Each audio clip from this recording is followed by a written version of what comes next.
In today's video, I'm going to teach you how to apply a percentage discount to a new invoice. We'll walk through the full process from opening a new invoice to making sure the discount column is visible, entering the discount on the item line, and then reviewing and approving the invoice.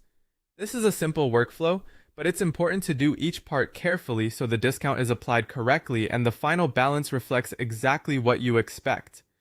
To begin, go to the business section, then open Invoices and select New Invoice. This will bring you into the invoice creation screen where you can add your invoice details and line items. Before entering the discount, take a moment to confirm that you're working on the correct invoice and that the items you want to bill are already listed or ready to be entered.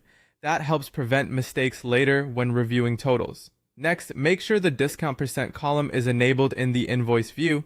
This is important because if that column is hidden, you won't be able to enter the percentage discount directly on the line item. Depending on your layout, you may need to adjust the visible columns in the invoice grid so that the disc percent field appears. Once it's visible, you'll be able to apply the discount exactly where it belongs. After that, go to the item line where you want to apply the discount and enter the percentage value directly into the disc percent field. Be sure you are entering the discount as a percentage, not as a currency amount. For example, if you want to give a 10% discount, enter 10 in the discount percent field. This method applies the reduction directly to that line, which makes the invoice easier to read and keeps the discount tied to the specific item.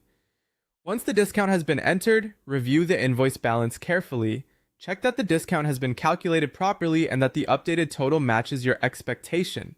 This is a good moment to quickly scan the item details, rates, quantities, and final amount, so everything looks accurate before finalizing the invoice.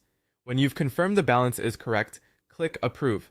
Approving the invoice finalizes it and confirms that the discount and totals are ready to move forward. That's it.